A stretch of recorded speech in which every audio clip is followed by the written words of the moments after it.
Welcome back. Amid talk of America announcing its new policy on Afghanistan and mulling sending more foreign troops on the ground, comes a report that says Moscow is arming the Taliban.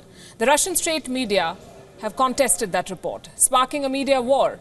WION's Aditya Dhuna takes a closer look at who has been funding and arming the Taliban over the years.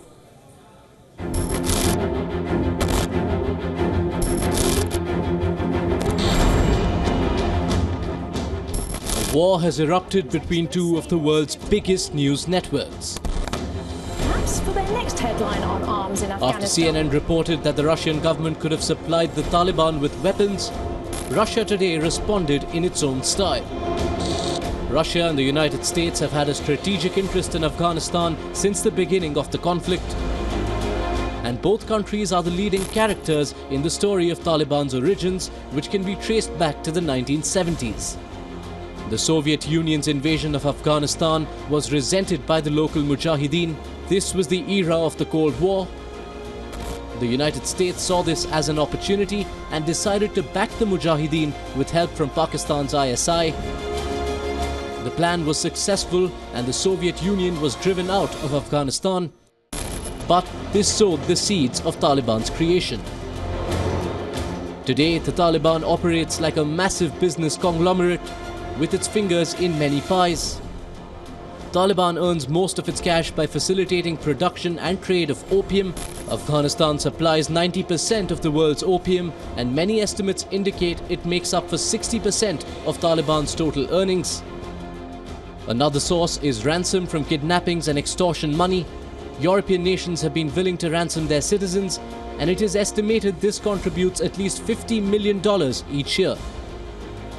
It is no secret that Pakistan's ISI is considered as one of the backers of Taliban. While the extent of the help is unclear, it is believed to run into several $100 million a year. It's also believed that US aid money to Pakistan has ended up sponsoring Taliban. Reports say the Taliban has an early budget of $500 million, but Western and Afghani intelligence admitted in the past that Taliban's budget to fuel insurgency could very well be more than $1 billion. Bureau Report, WION. And joining us this evening, Dr. Shahida M. Abdali, the Afghan ambassador to India. Good evening, Ambassador. What do you make of these reports about Russia supporting the Taliban in Afghanistan? Well, we have been hearing such reports for the last few months. And based on those reports, our government has raised this issue officially with the Russian government officials. As you know, the Russians officially have denied that they are not doing it. But this is a very serious issue. The war in Afghanistan is going through a very difficult phase in terms of the effect on the Afghan people and the international security forces in Afghanistan. The very fact that some countries, including Russia, have hinted at some sort of sympathy with the Taliban, I believe is very wrong, because this means a distinction between one terrorist group and another terrorist group.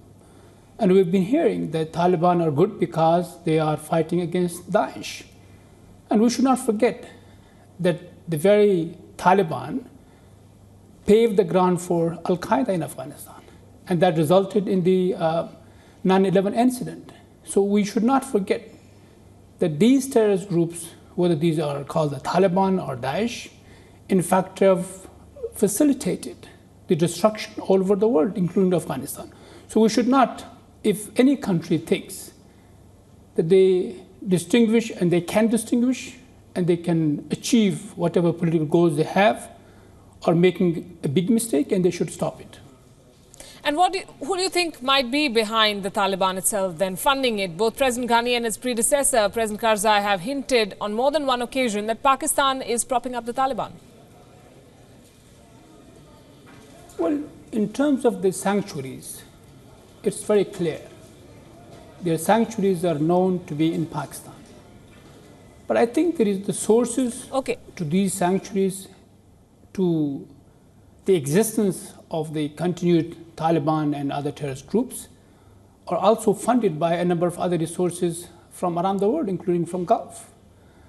So the sanctions are clear, but the support to these terrorist groups, we gather nowadays, is coming from various actors. So it's very important, as I said earlier, that we should not lose sight of the effect of the Cold War, that some countries thought of terrorist groups or religious or radical groups to serve the interests of certain countries, and we saw the result of that. And today we see a similar situation, unfortunately, unfolding in Afghanistan, seeing a number of countries in the region and beyond this region think and prefer terrorist groups to achieve their political objectives. So we hope that these countries rethink these very miscalculated policies and many Pakistan to give sanctuary to the Taliban and unleash them towards countries including Afghanistan and India. Right. Dr. Abdali, thanks very much for joining us. I'm told you have to leave, so we'll let you go there. Of course, this remains a big question. As we said in the report, we're waiting to see what America decides in terms of its policy for this region after having dropped the mother of all bombs. We haven't heard very much from Donald Trump and his team. Jim Mattis has said that he can look at the specifics, he can look at the strategy, but the larger decisions have to be the president's, essentially throwing the ball back in his court.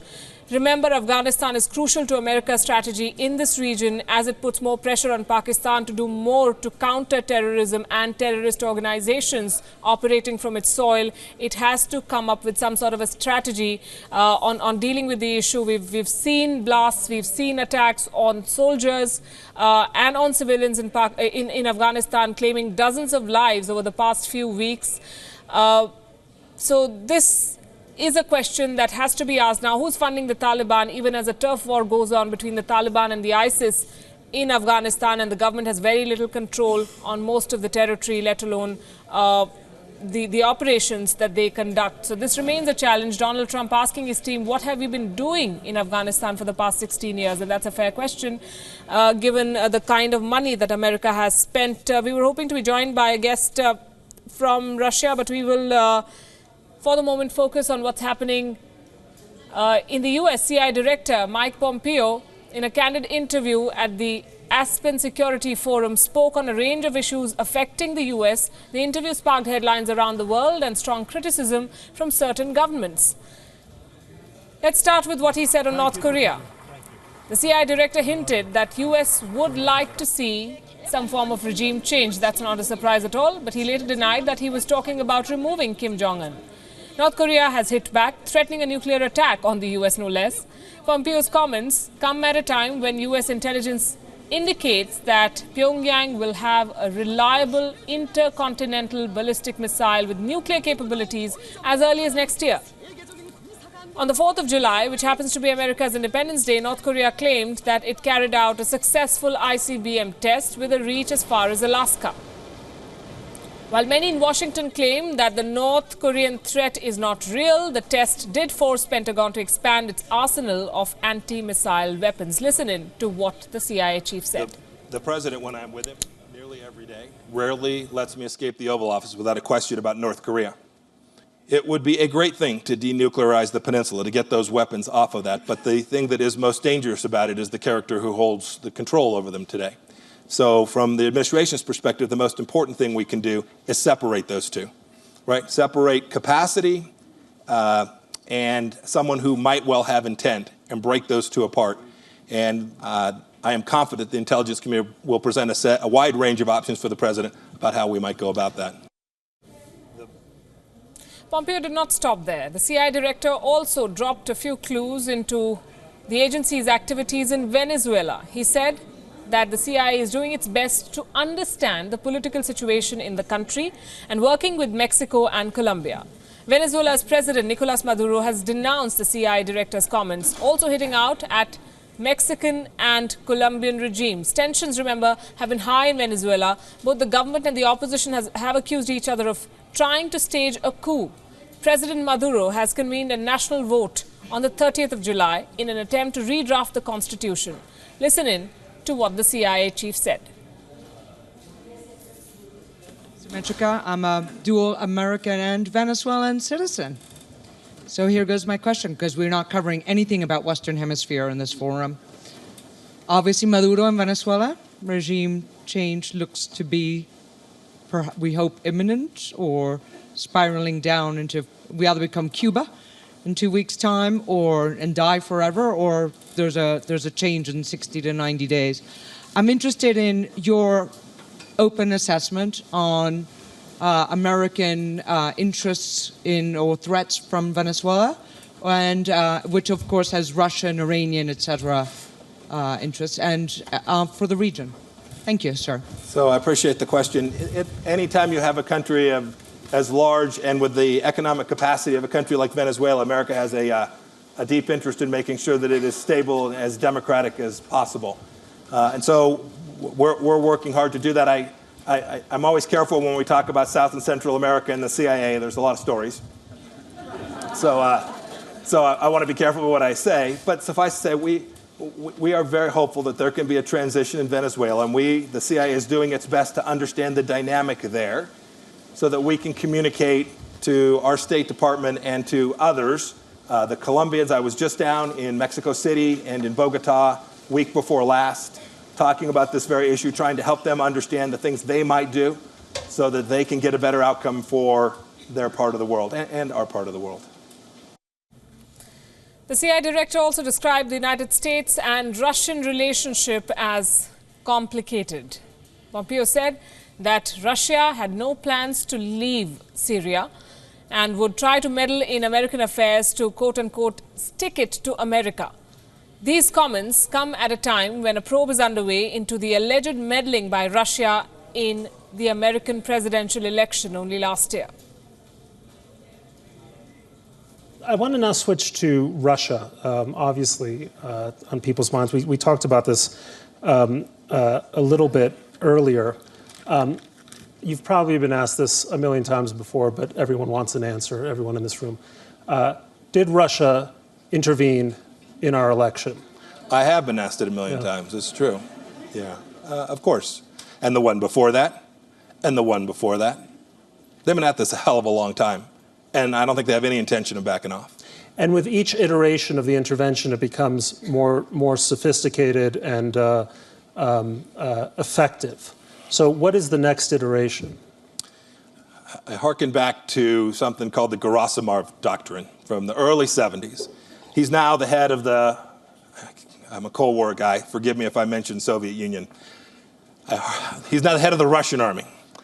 And his idea was that you can win wars without firing a single shot or with firing very few shots in ways that are decidedly not militaristic. And that's what's happened. What changes is the cost to effectuate change through cyber and through RT and Sputnik, their news outlets, and through other soft means has just really been lowered, right? It used to be it was expensive to run an ad on a television station. Now you simply go online and propagate your message. And so they have found an effective tool, an easy way to go reach into our systems and into our culture to achieve the outcomes they're looking for. Pompeo was perhaps most critical of Syrian President Bashar al-Assad, calling him a puppet of the Iranians. He said it is difficult to imagine a stable Syria with Assad. The U.S. since 2014 has led efforts to establish a global coalition to counter ISIS. In September 2014, U.S. and 9 other nations decided to support anti-ISIS forces in Iraq and Syria. 5 days later, the then-President Barack Obama announced a comprehensive strategy to counter the ISIS.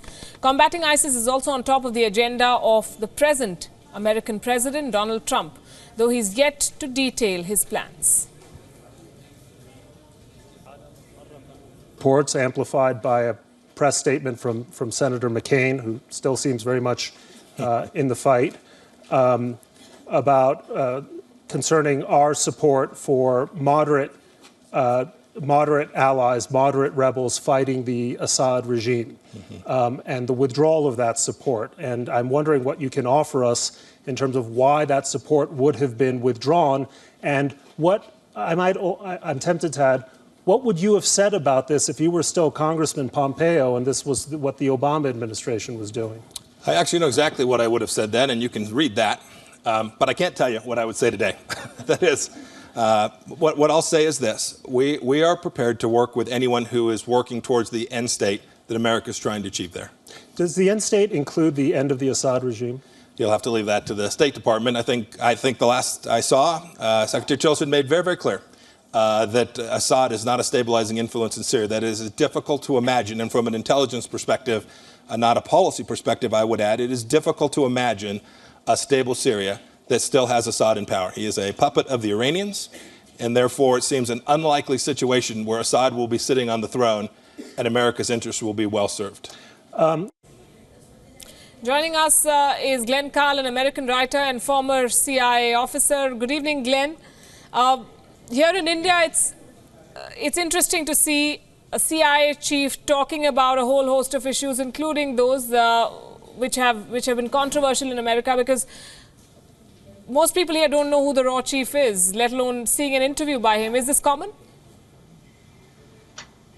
I think in recent decades, in the last 30 or during most of my career, so for a while now, it is typical or normal, yes, for a CIA director to have a relatively large public profile. CIA directors, like many members of the executive branch, are obliged to testify to Congress multiple times during the year. And then in recent years, they also give speeches and commentary like what we were just listening to. So this is not unusual. Pompeo is a very political director, but it's not unusual for a CIA director to be in the public known.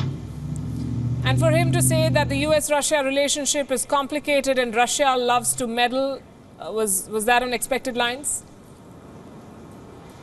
It is. What's notable, it should be common knowledge for a 6-year-old anywhere in the universe that Russia meddles actively pretty much everywhere, and certainly very aggressively in the United States. It is a fact that this is not an assertion, that Russia has more intelligence agents residing and operating in the United States than the CIA has in the entire world. That sounds unbelievable, but it is true. And they have, Pompeo is correct, they have for many years, many decades, always meddled in American affairs, both to collect intelligence and to shape public opinion and shift policy. So that is all true. It's also convenient for Pompeo to say so, because it in a way protects the administration of which he is a part, Trump's administration, from the incredible, amazing, but all true scandal, chaos, and dangers that Russian meddling in our election and intelligence activities and with the Trump administration all pose to the United States. It's interesting that Pompeo and Hugh speak about Russian meddling in the same breath, Pompeo in particular, because he later goes on to almost admit to pushing for regime change in North Korea and Venezuela. Yes, well, it's dangerous for a CIA director. It's illegal, actually, to have policy positions. We in the intelligence community serves the executive, but is legally enjoined from advocating any policy. But it has long been an open position of the United States that the North Korean regime should change, and Pompeo did announce publicly a couple of months ago, I guess, that one of his changes to the CIA is to create a North Korean operations center, or whatever the name is. That's the function, is to focus on North Korea, with almost the open statement that the outcome really should be at least the longstanding position of the U.S., the renunciation by North Korea of its nuclear programs, and probably the change of regime. That is more than implied in what he said, yes. Would you say that the American position on Syria is incoherent? Because Pompeo has said that any suggestion that Russia has been a U.S. ally in Syria was not borne out by what was happening on the ground. And just days later, we saw the CIA winding up its operations in a way, not supporting anti-Assad rebels. And this was seen as a win for Russia after the Hamburg meeting. Yeah, well, it is hard to make sense of senseless things that or incoherent positions, and the U.S. has been, since Trump entered the Oval Office, chaotic with respect to Syria and many other positions, as we've talked about many times and all of us can observe. Pompeo is threading or walking a thin line, however. He's stating things that are true, that the U.S. has not worked closely with Russia in Syria, despite Trump's stated desire to do so. He has sort of this cockamamie idea that Russia and the U.S. can solve the world's terrorist problems and will become great friends as a result. But when the fact is we've always been at cross purposes in Syria, except even under President Obama, there were extensive negotiations between Russia and the United States trying to find a solution coming from two different angles. And there was extensive effort trying to put forward the possibility of keeping Assad in place and recognizing his regime as the successor, the likely victor to the hideous war going on there for some period of time before he would then go off to a dacha in the Crimea and be replaced. And now, there's a dacha waiting for Trump too, apparently. Now, that seems to be sort of back on the table, but the facts on the ground are that the United States and Russia have almost no common interests and objectives in Syria. And so Pompeo is speaking the truth while trying to thread this needle or walk this fine line of supporting the Trump administration, seeming to want to work with Russia when there's no way that we can do so without compromising our own interests. My final question, Glenn, this evening, what sort of reaction has there been, if any, in the U.S. media about the comments made by the CIA director? The ones at Aspen that we just listened to, it's been a news item. Anytime the CIA director talks, it's a news item. He's received prominent play in the conservative media, which is no surprise. And what's noticeable is sort of the dog that didn't bark from Sherlock Holmes, is that he has had essentially nothing to say except the one point that you opened with concerning Russia and the United States and the Trump administration, which is the sole issue of interest and anxiety, concern, and focus in the United States, and rightly so. So what he did was to relativize it all and say, oh, well, this has always been going on, so what's the big deal? Yeah, there are stinkers and always have been. When that is true, but that's not the relevant issue right now. The relevant issue is what he wouldn't talk about. Now, he probably can't very safely, given that he's part of the administration. So he has a tough job, but he's a bright guy, and he did that, filled that function actually quite well, which is to do his tightrope, or choose your metaphor. All right. Thanks very much, Glenn Carl. Thank you for joining us here. And for our viewers, you can watch the full interview on WIONnews.com. We are taking a break. Still ahead on this show, is the Trump administration disintegrating? We're getting you the latest.